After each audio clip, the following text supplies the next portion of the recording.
In August 1941, a Royal Navy pilot, Lieutenant Robert Everett, volunteered for a singular and dangerous mission. He agreed to test, in open combat, an extraordinary invention that hopefully could take on the marauding German U-boats which threatened the United Kingdom with starvation. It was the world's first rocket-propelled fighter. The pilot is going to be under a great deal of stress. This mission is without doubt the most difficult he will ever have faced in his combat career. Lieutenant Everett was flying a one-way only mission in the middle of the Atlantic Ocean. He had placed his trust in the work of a covert band of mercurial scientists recruited by the Allies. Their urgent task was to match the superior technology of the Nazi regime and invent vertical takeoff. Rocket power and wings. This is the hitherto untold story of these secret Allied aircraft and the men who imagined the future. In the summer of 1940, the Prime Minister, Winston Churchill, was confronted by a new and serious crisis. Nazi Germany had unleashed a formidable weapon against the convoys bringing food from America to the beleaguered people of Britain. It was the Fokker-Wulf Condor, the first military aircraft capable of flying within range of the United States eastern seaboard. Churchill called the Condor the scourge of the Atlantic. The Condors wrought havoc and destruction on a massive scale.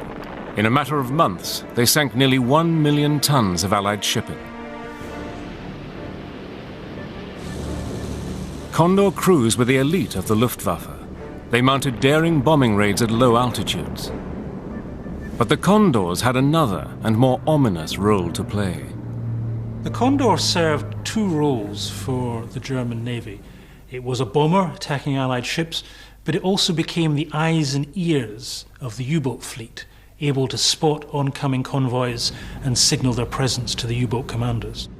There were areas in the Atlantic where the Allies could provide their merchant convoys with no protection against German reconnaissance and bombing aircraft. That meant in those areas that the Germans could send either long-range bombers or long-range reconnaissance aircraft to spot and to direct the U-boats into those areas. And it was those areas that the U-boats had freedom of movement to attack the convoys.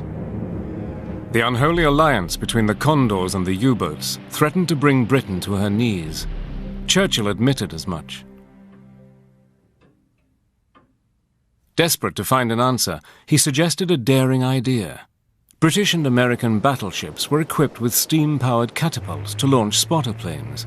Could such a catapult be installed on the decks of merchant ships to launch a fighter aircraft? But no existing catapult was powerful enough to launch a heavy fighter like the Hurricane.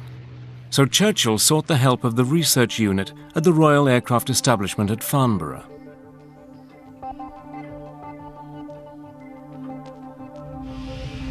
Within a week, the scientists responded. They came up with an incredible method of launching a Hurricane from the deck of a cargo ship. It was decided to use a rocket sledge in order to get the Hurricanes airborne. And if you think about it, it's the only way you're going to get a fully armed and fully fueled Hurricane fighter aircraft airborne off the deck of a merchantman in a very short space. The catapult was powered by a cluster of 13 solid fuel rockets. It was the biggest slingshot in military history since the time of the Romans. But would it work in combat? Launching the Hurricane from a ship by a rocket-powered catapult is not as easy as you think. First of all, the rocket had to reach a speed instantaneously that was sufficient to get the plane off the deck, otherwise it would drop into the sea. Equally, the kick of the rocket couldn't be too fast, otherwise the acceleration might break the pilot's neck. The first manned test flight went well. However, there was one major problem with the idea of the catapult. Once launched, there was no way the pilot could return to the ship. The principal reason for the introduction of the Hurricane was essentially as a stopgap measure. This is a one-way mission and possibly a suicide mission. Hurricats were modified Hurricanes. They were piloted only by volunteers. The first battle between a Hurricat and a Condor occurred on the 3rd of August 1941. The Hurricat pilot was a former jockey and winner of the Grand National, Robert Everett. It was the first test of this new stratagem and easily the most daunting mission Everett had ever attempted. I would feel very anxious, not only just getting airborne off that kind of rocket-powered contraption, but then engaging a very heavily armed bomber and then knowing that even if you weren't shot down, that you were going to ditch in the sea anyway. That kind of mission profile fills me with anxiety. High in the clouds above the convoy, the patrolling German Condor didn't see the rocket fire when Everett's Hurricat was launched. The German pilot was taken by surprise, but still managed to damage the Hurricat badly. When Everett closed with the Condor, he discovered a problem. The Condor was bristling with defensive armament. It carried 8 machine guns and a heavy cannon, and those soon took a toll of his aircraft. Knowing that he was all that stood between the convoy and its destruction, Everett fired the last of his ammunition straight into the Condor's cockpit. The German bomber went down in flames, the first target to be destroyed by a Hurricat. But Everett wasn't out of danger. In a situation like this, you know that if you make one false move, you're not going to survive. If you don't find the convoy, they're certainly not going to find you.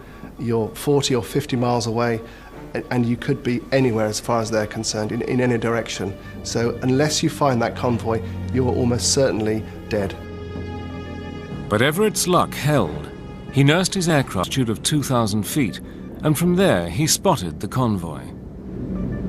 He landed the plane safely on the water, close to the British ships, but the Hurricat quickly began to sink. The Hurricane was a very dangerous aircraft to try and land in the sea. It tipped over very easily, and that's what happened to Everett. As soon as he hit the water, the plane flipped over on its back and began to sink, and down he went with it. He had to fight very hard to get the cockpit canopy open, and he was very lucky to manage to struggle to the surface. For shooting down the Condor, Robert Everett was awarded the Distinguished Service Order by King George VI. He was killed the following year while on active service. But the Hurricats had turned the tide of battle against the Condors. I think the principal success of the Hurricats was the deterrent effect it had on German reconnaissance aircraft, in that after they were intercepted and after the first one was shot down, the Germans were less and less inclined to press home attacks or reconnaissance missions against convoys. Meanwhile, on the other side of the Atlantic, an engineer's visionary imagination was taking flight.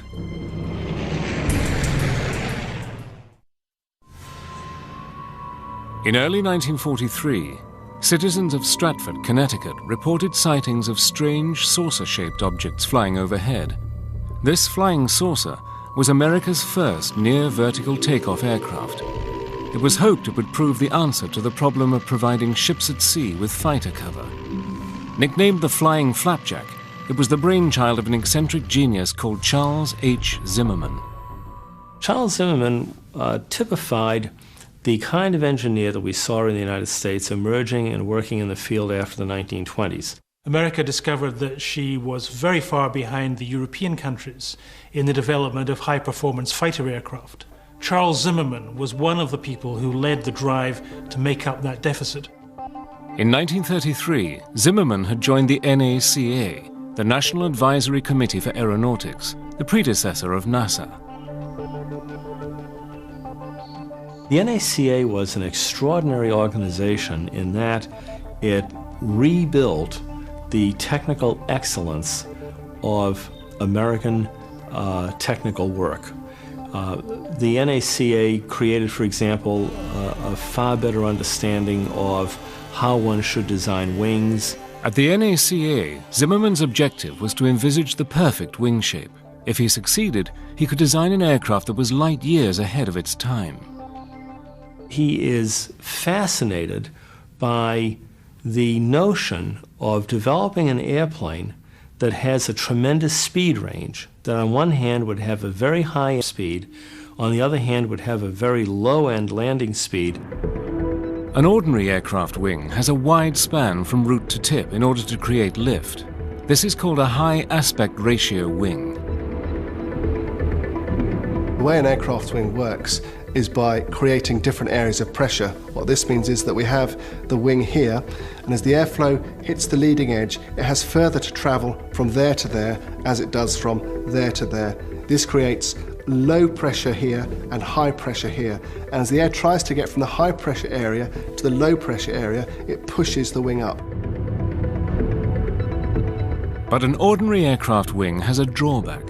The wide, high aspect ratio creates drag against the airflow, which slows the plane down. But Charles Zimmermann had found an answer to this problem. The idea was, why don't I have a much smaller wing, a much lower aspect ratio wing? A smaller wing creates less drag, permitting greater speed, but as a result it has another drawback.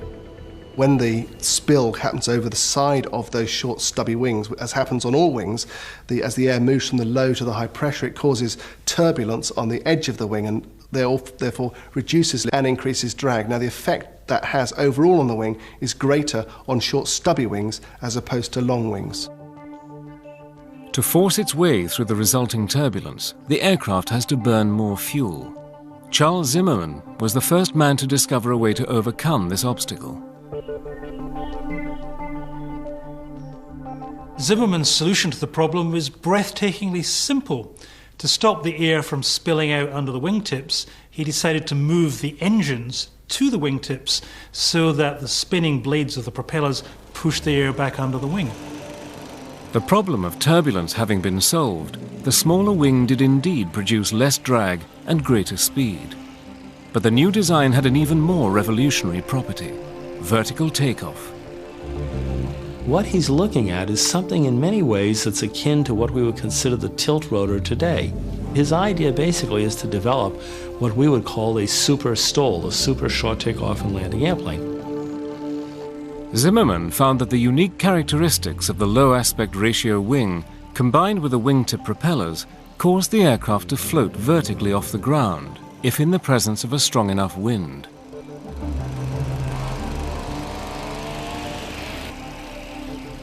In 1939, as war clouds gathered over Europe and the Pacific, the US Navy ordered a prototype fighter based on Zimmermann's revolutionary concept.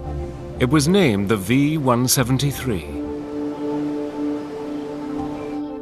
It had a wingspan of only 23 feet, tiny by today's standards. To save time on the test design, a fixed undercarriage was utilized. The long legs set the aircraft at the steepest angle to ensure immediate near vertical takeoff. The cockpit extended around into the undercarriage to provide a wider view of the ground, like that of a helicopter.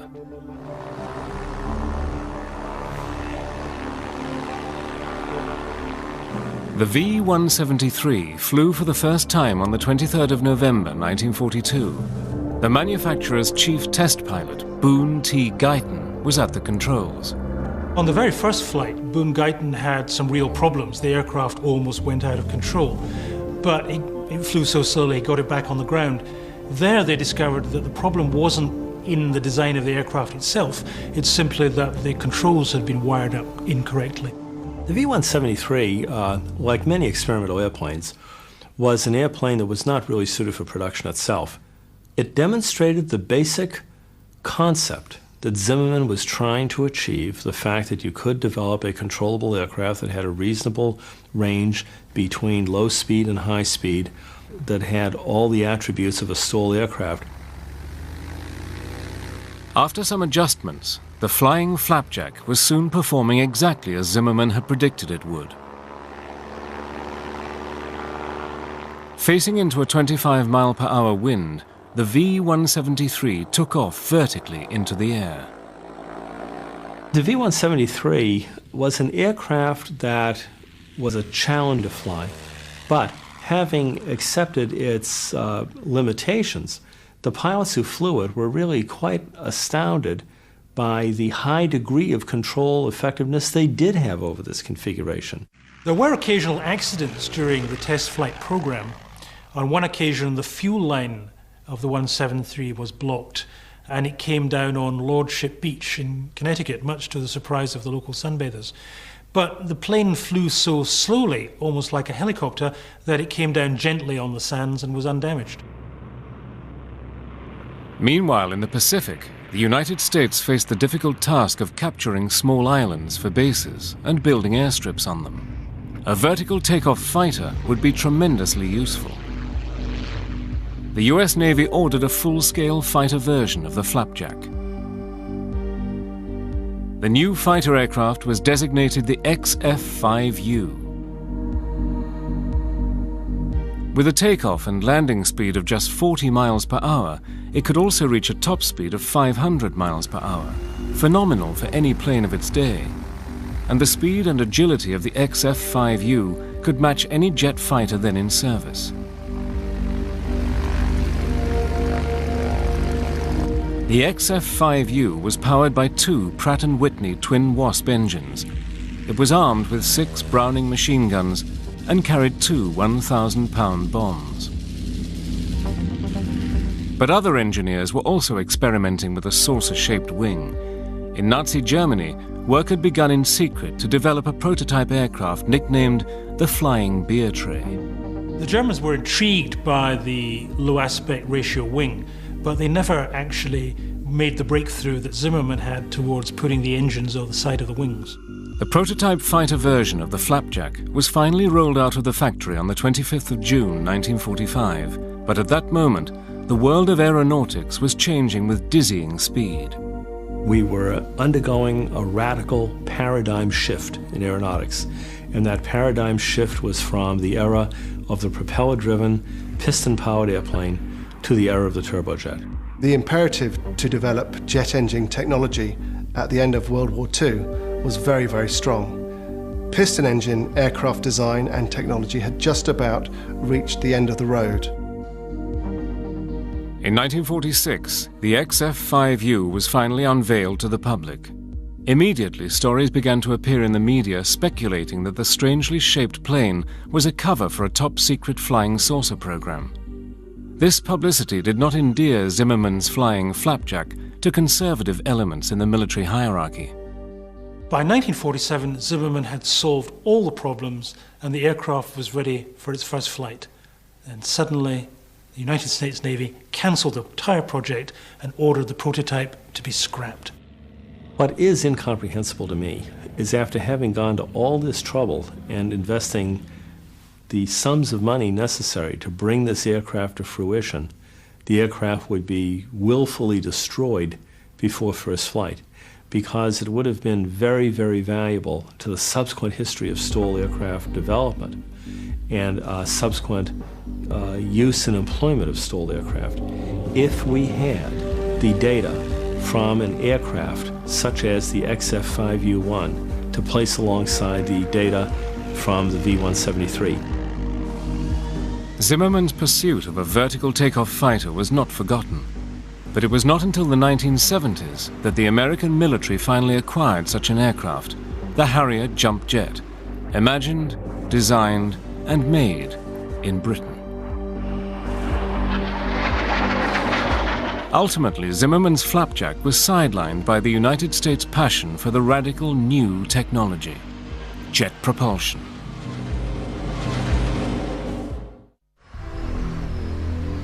In August 1939, 2 weeks before the Germans invaded Poland, an important visitor landed in America to see a special demonstration of the latest US military aeroplanes. He was Ernst Udet, the man in charge of aircraft development for Hitler's new air force, the Luftwaffe. Udet wasn't particularly impressed. He knew that Germany had already begun to build a plane that was light years ahead, the world's first jet fighter, the Heinkel 280.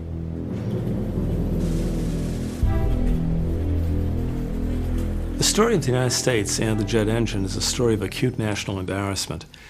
We had several governmental commissions as late as 1939, indeed after the time period when the first jet airplanes were flying, that actually made pronouncements that the turbojet airplane was an impossibility. Yet some imaginative engineers were already thinking about jet propulsion, despite official opposition to the idea. Lockheed had a reputation as a company that was willing to undertake bold and innovative design. In the Second World War, Lockheed applied this to the turbojet revolution. Lockheed had, for many, many years, a very unique engineer named Nathan Price. He was one of the paper inventors of jet engines. He became a believer in jet engines. In the time period where Nate was working on the engine, where we were examining it, and everybody that could follow his notes examined it, and we could find nothing wrong with what he was doing. We designed an airplane to go around two of those engines, a fighter. We had never had a supersonic airplane by that time, and we were reasonably sure that this airplane would probably be capable of supersonic speeds. The aircraft designed by Nathan Price and Willis Hawkins was America's first attempt at a jet fighter. The Lockheed Model L-133 was designed around a canard layout, meaning that the control fins used to climb and dive were positioned at the front of the fuselage, not at the tail. This and other revolutionary features made the L-133 a plane well ahead of its time. It had, in its original concept, an afterburner. And nobody had ever talked about an afterburner in Great Britain or in the United States or Germany that I know of. But the L-133 was never built. Before the bombing of Pearl Harbor, senior members of the US military establishment were not convinced that a jet aircraft was feasible at all. However, a visit to Britain by an important American in 1941 changed their mind. In April of 1941, Hap Arnold, who was the chief of the Army Air Corps at that time, soon to be the Army Air Forces, goes to England. He says to his host, in effect, you know, some of my technical people are telling me, as odd as this may sound, that perhaps we should be looking at gas turbines. And the answer he gets is, absolutely. Do you want to see our airplane? Arnold was shown the Gloucester Whittle prototype, the first British turbojet aeroplane.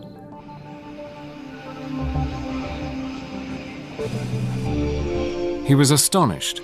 Having ignored Nathan Price and Willis Hawkins, America was now years behind the game. Arnold made an immediate decision. He would seek out America's ignored geniuses and offer them lucrative research contracts and restore America to the cutting edge of aviation technology.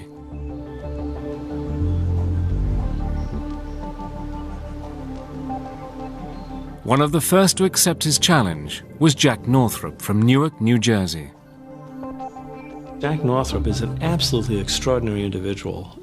If you looked at the individuals who transformed American aviation in the 1920s and 30s, and you considered all the engineers and all the scientists, you would have to recognize that the designer and industrialist who did the most to make this transformation a reality was Jack Northrop.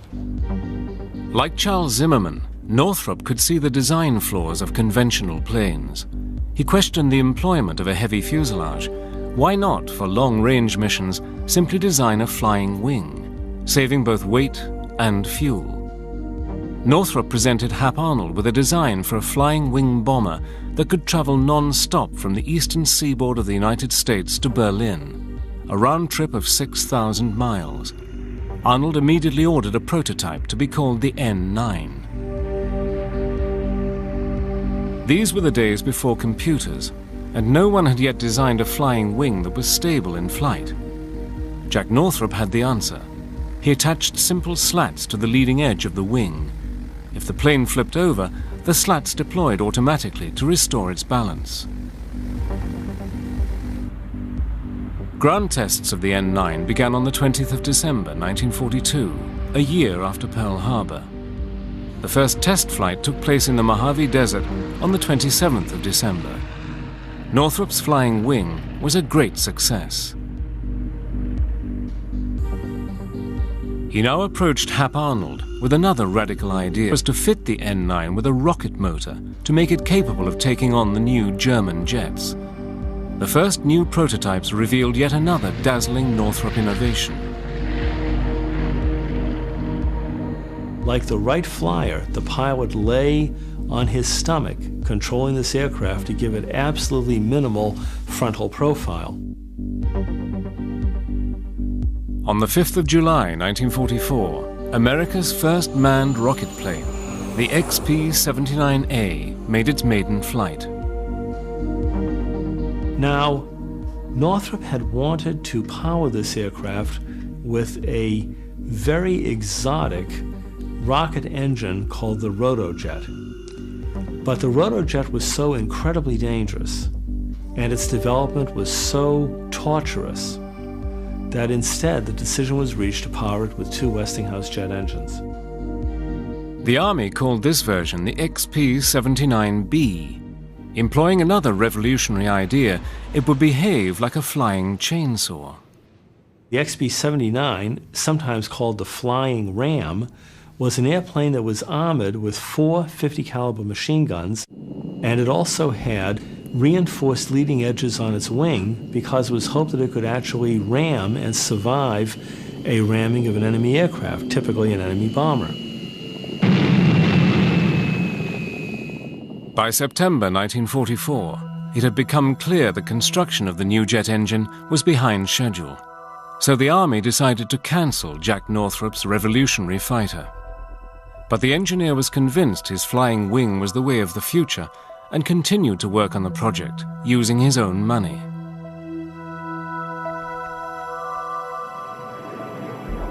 On the 12th of September 1945, a month after Japan surrendered, the jet-powered XP-79B was ready for its maiden flight. The pilot was Harry Crosby. On its first flight, Crosby demonstrated that the airplane could fly successfully. And then, unfortunately, toward the end of that flight, he had a flight control problem caused by an air inlet valve on one wing not functioning properly. The airplane went out of control. Crosby was unable to escape it and was killed in the ensuing crash. With the destruction of the sole XP-79, Jack Northrop abandoned the fighter project and concentrated instead on his flying wing bomber. What we see with the Northrop Flying Wing is a vehicle that's ahead of its time. It's Imagineering at its very, very best. Unfortunately, the technology you needed to make it a success, the flight control technology primarily, was simply not available at that time. While Northrop was experimenting with his radical flying wing, Hap Arnold remembered Lockheed's early studies in jet propulsion with the L-133. The United States had to get a move on to build an American jet fighter capable of taking on the Germans. Lockheed was the obvious choice. A team of 50 of its best engineers started work on the new plane, under the leadership of Clarence Kelly Johnson. Some, like Willis Hawkins, had worked on the earlier L-133 project. Kelly had promised that the airplane would be flown in 160 days from signing of the contract. And the Air Force had signed the contract. And so we had quite a row to hoe. The Army Air Force named the new plane the P-80 Shooting Star. To save time, the P-80 employed a much simpler design than the L-133, but many features from the earlier project, including its wing shape, were retained. The first flight took place on the 8th of January 1944. We must have had 20 Lockheed executives of one sort or another, and we all had to sit on the sand dunes. There was no place to stand around. The only paving was the runway. And off he went, and he put on a real magnificent first flight, including a high-speed pass right back in front of the dune. And it was pretty thrilling, but that's how the F-80 was born. The P-80 was the first U.S. aircraft to exceed 500 miles per hour in level flight, much faster than Northrop's XP-79B. America had finally entered the jet age. But the P-80 wasn't designed for warfare. The Navy needed a jet of its own to oppose the Japanese forces in the Pacific. Allied naval fighters such as the Corsair had reached the limits of their developmental potential in terms of speed and firepower. But American intelligence sources knew that Japan was seeking to construct versions of the revolutionary German jet and rocket planes. The US Navy realized it would need its own jets to fight the war in the Pacific. The main difficulty in deploying the early jets on carriers is to do with their speed. You need a bigger boost off the deck, and it's a much trickier landing at a shallower angle and a higher speed on a very small strip.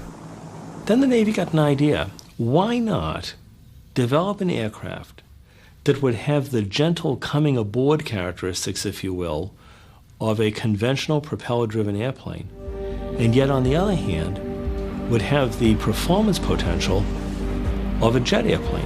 And out of this came the Ryan Fireball, the FR-1, which had a small radial piston engine in the nose and then a small turbojet engine in the tail cone of the aircraft, fed by two wing root air inlets.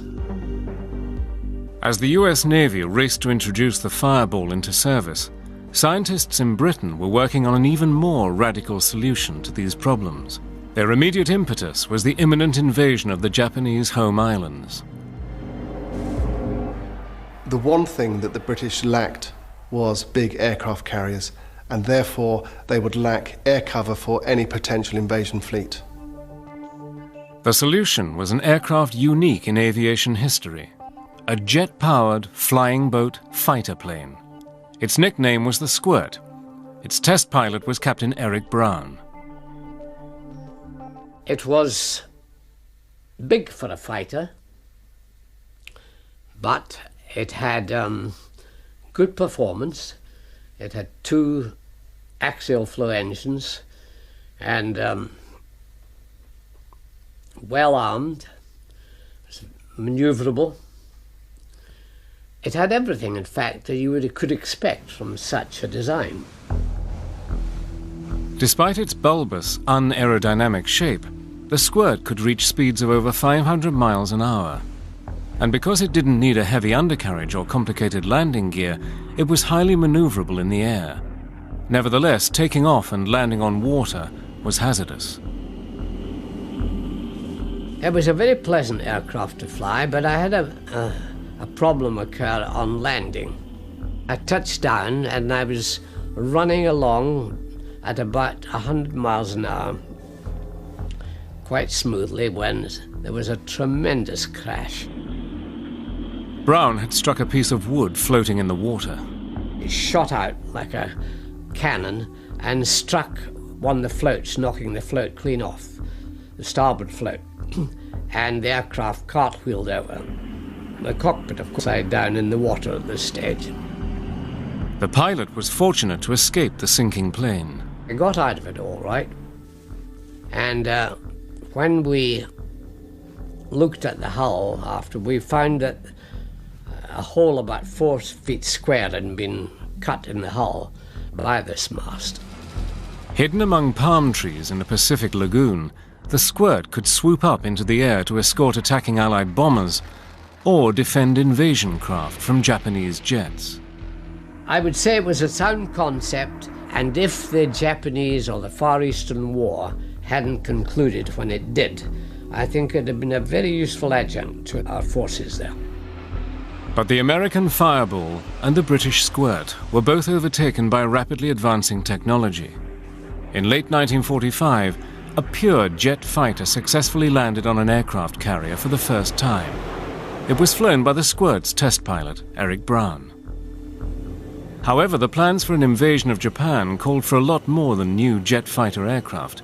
To attempt to win a war in the air over intercontinental distances, Allied scientists made a technological leap that still defies the imagination.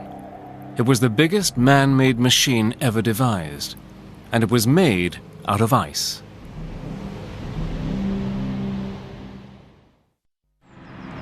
In late 1942, an unexpected guest paid a visit to the Prime Minister Winston Churchill at Chequers, his official country residence. The visitor was Lord Louis Mountbatten, Chief of Combined Operations.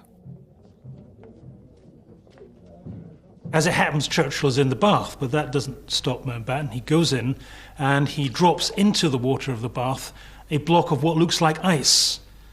Churchill's a bit surprised by this, but he notices the ice is not melting. It's a very special kind of ice. It's called pykrete. Pykrete is essentially ice mixed with wood slurry. The effect the wood slurry has on the ice is it doubles the tensile strength of ice. Pykrete was a kind of super ice, as strong as concrete. Mountbatten was imagining giant aircraft carriers made out of this amazing new material. Pykrete was the invention of a very eccentric English scientist by the name of Geoffrey Pike. He had discovered by trial and error that if you mixed ordinary ice water with, of all things, sawdust, it slowed down the rate at which the ice melted. The result was a kind of ice concrete. In the cold waters of the Atlantic or the northern Pacific, a ship made of pykrete could remain stationed out at sea for years at a time without melting. Mountbatten wanted a whole fleet of ice carriers to extend Allied air power across the globe. The advantages of a pykrete carrier would be that it provides, in essence, a floating airfield, a whole airfield where you can put squadrons of aircraft. Maintenance levels are low, and the stuff is so dense, they are virtually indestructible. The pykrete carrier would not just be an iceberg ship which would melt over the course of time. It would be designed to last indefinitely. The design concept was called Habakkuk, or HMS Habakkuk, and this was to be a floating block of ice which was 2,000 feet long and 300 feet wide, constructed out of 40 feet blocks of pykrete. The pykrete aircraft carrier was essentially a giant refrigerator. It was composed of blocks of ice, but through the middle ran pipes, and through these pipes ran coolant. Several times taller than the Statue of Liberty, HMS Habakkuk would have been the largest floating construction ever created. By comparison, the biggest ship afloat at the time was the transatlantic liner Queen Mary, which weighed 86,000 tons. The Habakkuk would weigh 2 million tons. After Mountbatten's visit on the 7th of December 1942, Churchill wrote him a memo. It said, "The advantages of a floating island or islands, even if only used as refueling depots for aircraft, are dazzling." The top-secret memo was stamped in red, "Action this day." A lot of American assistance would be required to undertake this vast construction project. In August 1943, senior Allied commanders met at the Chateau Frontenac Hotel in Quebec, Canada, where Mountbatten intended to sell his vision of using pykrete to Fleet Admiral Ernest King, Chief of the U.S. Navy. During one session of the Frontenac Conference, Mountbatten brings in 2 blocks of ice. One is ordinary ice, the other is pykrete. Suddenly, Mountbatten takes out his revolver and he fires into the ordinary ice, which just kind of splinters. Everyone is completely confused by what Mountbatten is up to.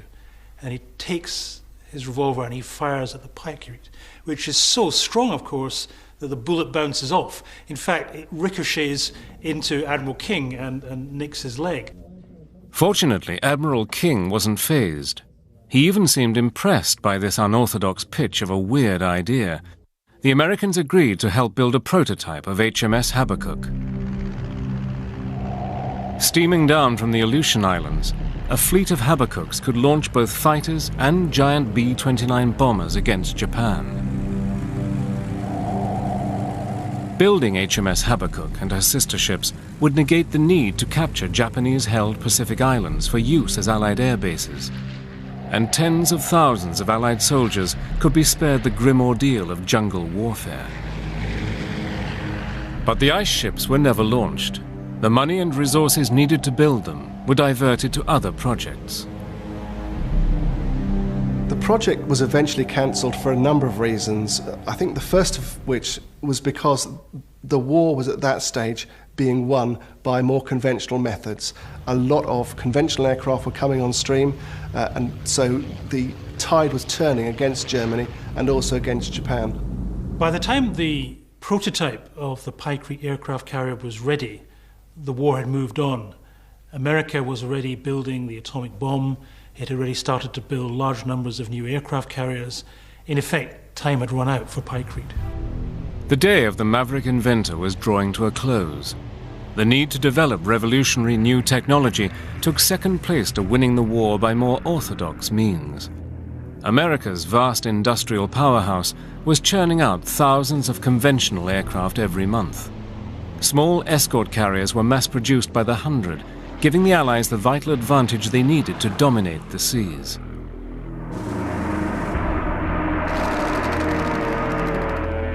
But the ice ships, although never launched, have not been forgotten.